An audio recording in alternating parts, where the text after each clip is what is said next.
On today's show, Now that we've had time to digest the Blake Griffin trade, we'll grade the Clippers-Pistons deal. we debate if the Knicks should push for the playoffs and whether the Wizards will get there after John Wall's injury. And we say goodbye to Lob City by revisiting our favorite Blake dunks and moments. It's Tuesday, January 30th. The starter starts now.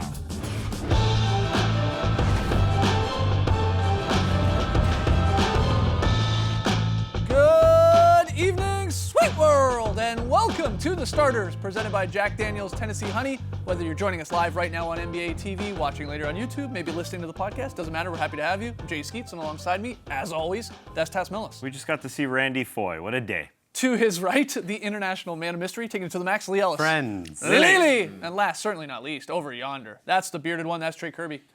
Hey, yo! TK, what's up? Well, I'm here at the internet looking for your best tweets at hashtag the starters. And guys, last night the Hawks ran an incredible in-arena promotion that had a fan trying to guard street ball legend Hot Sauce for 24 seconds trying to win some tires. And it went about exactly as you would imagine. Hot Sauce basically just messing around for a little bit of time and then goes between the opponent's legs and dances because that's what Hot Sauce does. I guess he didn't score though. Maybe this guy should have collected his tires. But you can't be too mad at him. Pretty understandable. Guarding Hot Sauce is basically impossible, and that brings us to today's question. What are some other impossible challenges for fans to try at a basketball game? One I think would be pretty interesting is a fan trying to beat Lee Ellis at a three-point contest. Guarantee you're not going to be able to handle Lee at a three-point contest, especially if he gets a few goes at it, gets into the mix. But you're also not going to be able to beat him at a dance contest when that drop bomb cyclone is dropping. Lee's taking home the medal, and please, don't try and beat Lee Ellis in a prediction contest. He already knows he's gonna win. The guy knows everything. He even called Bruno Mars winning Album of the Year back in November.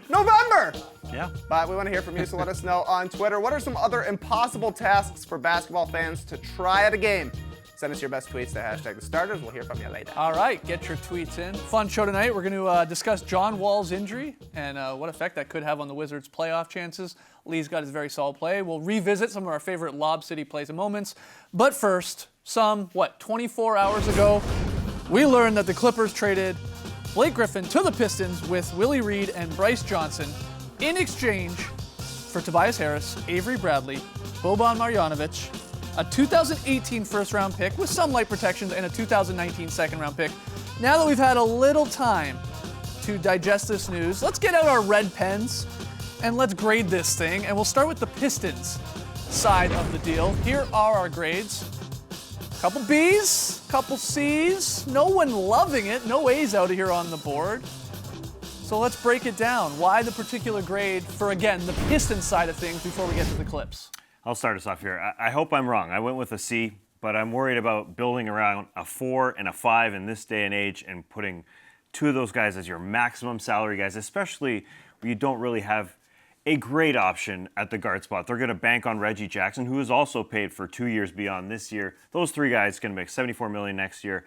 Look, I'm not doubting Blake Griffin's abilities whatsoever because he's getting better and he's learning. But by the time they get somebody that's great in the guard spot there, I mean, he's going to be in his early 30s.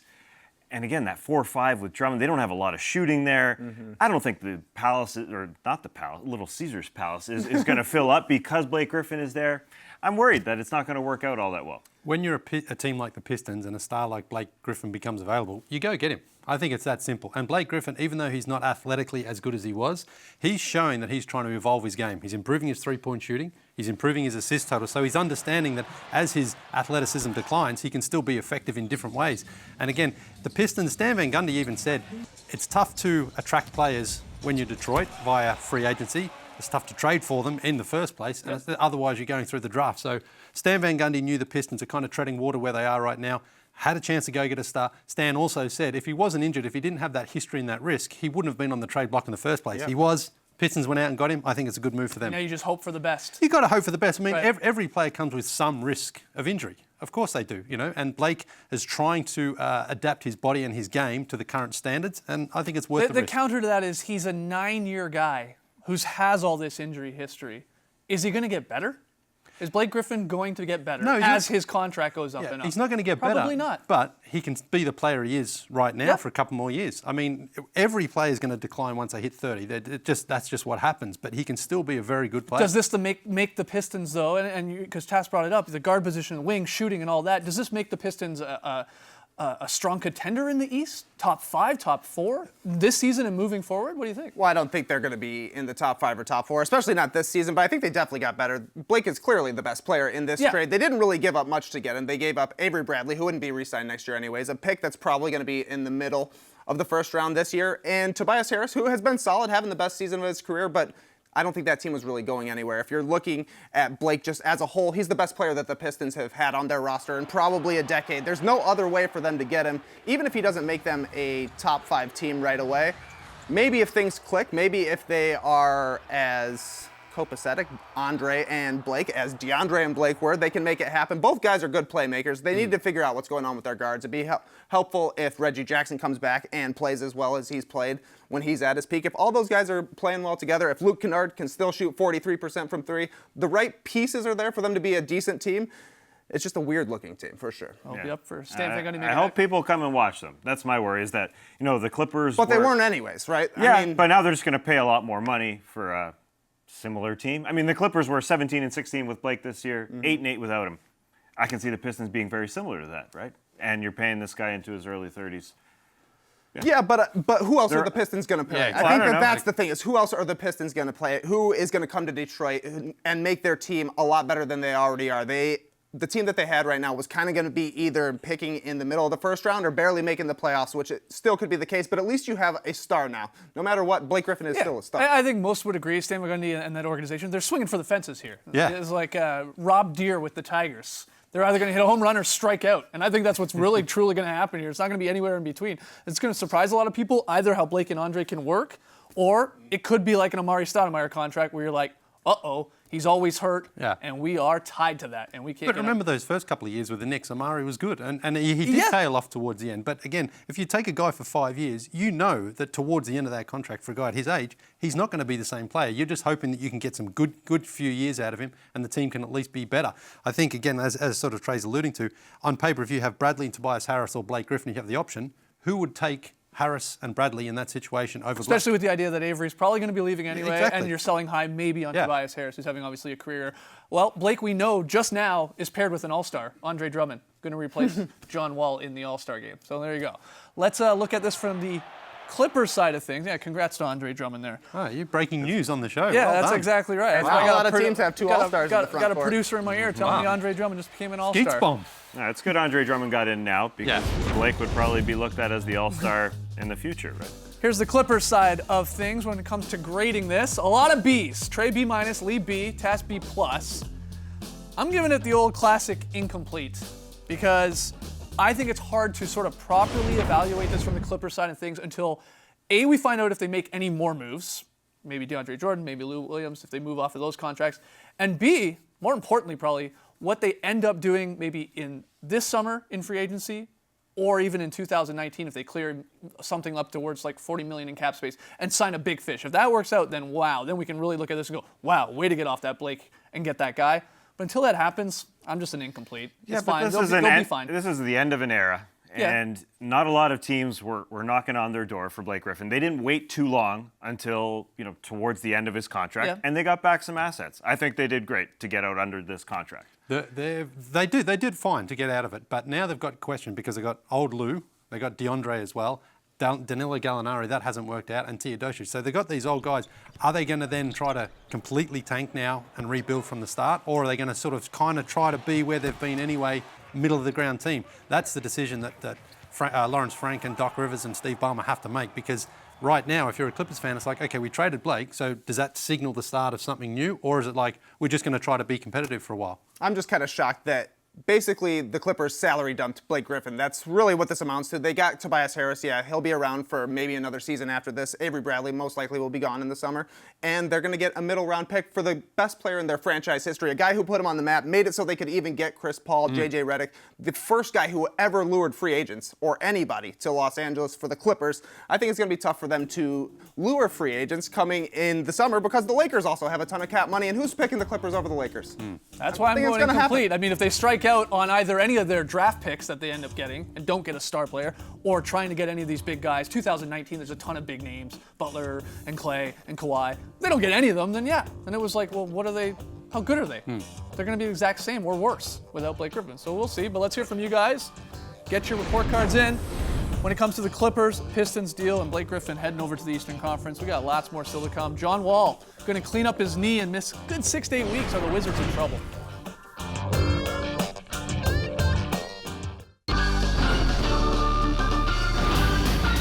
Into the up-down report, where we see where the guys go thumbs up or thumbs down on a few recent NBA topics. First one, according to the Washington Post, Wizards point guard John Wall could miss anywhere from 6 to 8 weeks after he undergoes a procedure on his ailing left knee. It's described as a cleanup. He won't be playing in the All-Star game. Andre Drummond replacing him. The Wizards enter tonight's action 27-22, sixth in the Eastern Conference. You guys up or down on the Wizards still making the playoffs with this Wall news? Up, up, up. Yeah, No one's worried? Yeah, unconvincingly. Okay. They've been ordinary this season at times, the Wizards. They've been good at other times. Without John Wall, than 6-6 so far this season. But they've got Bradley Beal, who has been fantastic for them this season. He's going to have to carry them. But also the Eastern Conference, it's a little bit weak. Yeah, And that's the main thing to me is nobody's going to really run away from the Wizards. They're not going to go on such a bad streak that they get passed up by so many teams that they completely drop out of the playoffs. They've got the toughest schedule remaining, but it's pretty much split between home and road. They've had a lot of, I think, motivation problems trying to play against bad teams, but maybe now that they're going in playing shorthanded, that won't happen as much. Yeah, that's what I think. Backs against the wall, that's when they tend to play better. They've got a head start here. They're 5 games up on 500. You know, in comparison to a lot of other teams, they should make it, should they not? Anyone concerned about this from a long-term perspective when it comes to Wall? I mean, he's had knee surgeries before, cleanups before. They just signed him to a massive contract extension. Didn't even kick in yet. Would you Yeah. be worried at all if you're a Wizards fan or the front office with this, or take care of it now, get him back for a playoff push? It's definitely a worry. Yeah, it's never good when a guy has to miss basically 2 months throughout the season. So it's not. Sometimes guys are like, well, I can push it to the end of the season. So the fact he has to do it now Right. is not great. But bright side, if he can get fresh and ready for the playoffs and gets back in time, the Wizards might be okay. I think you'd pair that with he hasn't looked all that great this year, too. his numbers are fine. His numbers are fine, but, But he's he hasn't lacked had that that- explosiveness, yeah. I think, that we've seen from John Wall in the past, and I think the knees may be a part of that. Yeah. So maybe he gets back to that. No, We'll that's see. right. I mean, his shooting overall is down, but his three-point shooting is up, which is kind of weird because sometimes if you're having problems with the legs, your shooting drops off. This guy shoots a lot of three-pointers. Yeah, that's for sure. All right, next one here. If Kristaps Porzingis has his way, he would like to see the Knicks add talent at the trade deadline to make a playoff push. Quote, playoff experience for myself individually would be huge at this point in my career. The sooner the better, end quote. That's KP. New York is 22-28, some 3.5 games behind Philly for that last spot in the East. Are you up or down on the Knicks? Just the idea of what KP says here, pushing for the playoffs, making a move, and trying to get in. Everybody, up, up, up again. Playoffs in Madison Square Garden. Yes. Sign you up. Yeah, yeah. Any game that tips off in Madison Square Garden in the playoffs, I'm up for. The Knicks have won 32 games and 31 in his first 2 seasons. They're on pace for about 35 to 40 right now. They need to show they're improving. They need to Right. make it up to Porzingis because his first 2 years under Phil weren't good. They need to make sure that they are improving and that they're a team that he can be with for the most of his career. Yeah, as long as they don't trade a first-round pick, I think it's fine to at least try and make the playoffs. I'm not convinced that they could actually get there, but they're a little too high in the standings to really have an effect in the tanking race to Yeah. try and get a top 5 pick. So yeah, maybe try and make the playoffs as long as you don't jeopardize things in the future. The way things happened with Porzingis and Phil Jackson at the end of last season, with him skipping his meetings and just being mad at the team, I think it would be kind of okay to say, hey man, we got your back. We're trying here. And do you buy what KP's saying, like the idea of like, I need to, like some experience would be good. Playoff experience for not only me, but some of the other younger guys on this team. That means a lot. Even if you get in there and you get bounced in a 4-game sweep, you think there is something to that? Always. Yeah. I definitely think so. And you get the feeling that they're not going to trade a pick. Like, they're not going to revert Don't do it, back. Knicks. Yeah, You're not going to That revert would be a back very to that Knicks system. move. That would be a Do it. classic The other Knicks problem move. is, New though, Knicks, they new don't, Knicks, they new don't year, new really Knicks. have other assets that are all that desirable out there. I mean, Tim Hardaway, they just signed. He's been okay for them this season. Courtney Lee's got $25 million over 2 seasons. Noah, they can't get rid of. So outside of a pick, I'm not sure how they could. Kyle how they O'Quinn, do it. Cantor, Yeah, those Willie guys, Gomez, yeah. you know, you're not going to get much more than like for like in return. And those are vets too. If Yeah. Kristaps Yeah. wants vets in, you don't ship vets out. It's No. just shuffling chairs on the Titanic. But this wouldn't sink. I don't know, just like a standard good ship. Yeah. An average ship, not the greatest ship of all time. I'm not that familiar with ships. Very solid ship. Yeah. All right, very solid block there. We'll take a break here. When we come back, we're gonna look back at the Lob City clips. We'll debate some of our favorite Blake dunks and moments. This should be a lot of fun.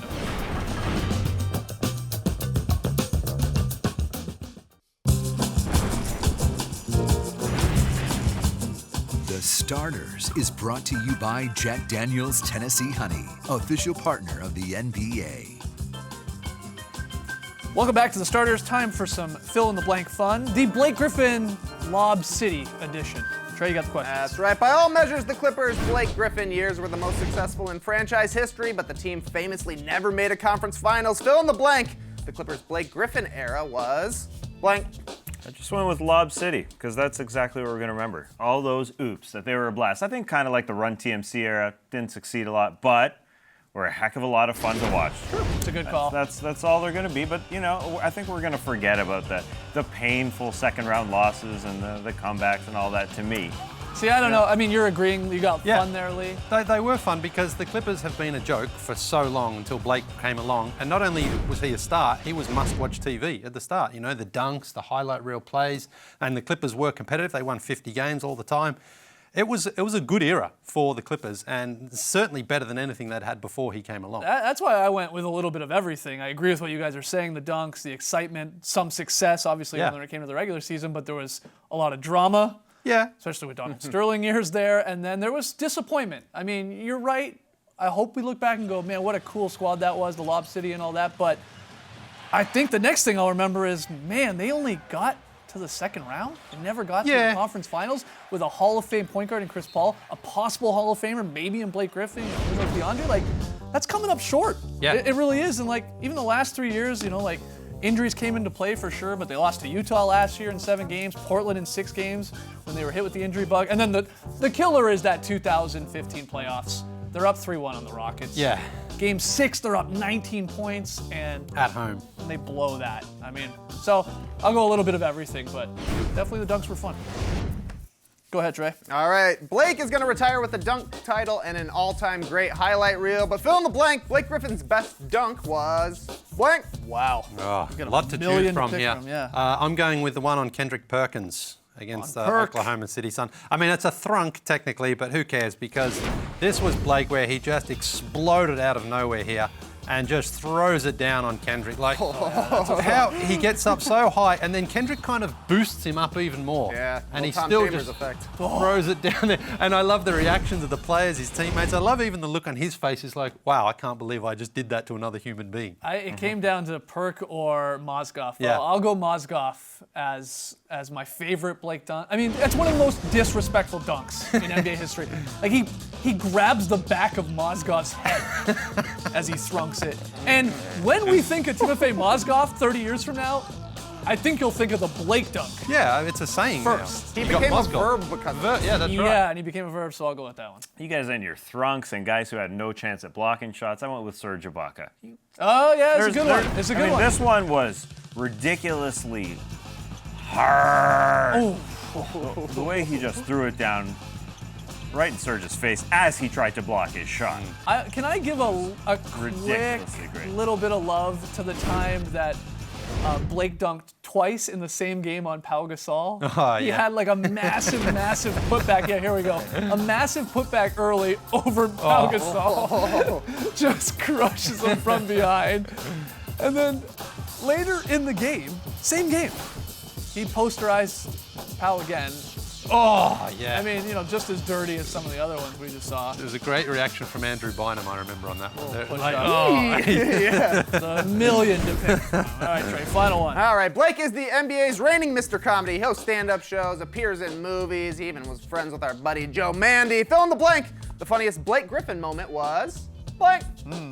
You going commercials, on court? What do you got? mine is on court. It's in the playoffs. It was against the Golden State Warriors, actually. He just fouled out of game 1. And controversial call. Yep. Close game, tied game, 40 seconds to go. And here he is, right in front of some Warriors fans, and he accidentally throws water over them. Classic. I mean, the guys weren't really heckling him so much. They were just kind of clapping because Blake got fouled out. He was asked about it, and he said, "Oh man, if that would happen, I'm sorry, I didn't mean it." Another playoff moment post game with Chris Paul's son, where Chris Paul did the quote-unquote Blake Griffin face, the old Blake face. Blake face. Yeah, they're staring at each other, Chris Paul's son. Adorable, obviously. What year was this? Super cute. 2012. Wow. We're all so young. I went with a tweet. I think one of the most infamous, hilarious NBA tweets we've ever saw, and that was Blake Griffin, the infamous chair tweet. Yeah. When they were, trying to convince DeAndre Jordan to, not go to the Mavericks, stick with the Clippers, and Blake tweets that out, the hilarious caption. July 8th, 2015 was an insane NBA Twitter day, because then we had the emojis flying around, and we had the banana boat pic, and it was like one for the ages, so I'll go with that. He's Very, been very great on social media too. Instagram, Twitter, Blake. Blake. Yeah. He's a good follow, isn't Yeah, he? he's a really good follow, yeah. Hope he keeps it up in Detroit. One more break. When we return, Lily hits us with the very solid play, and it's getting close in our pick'em battle.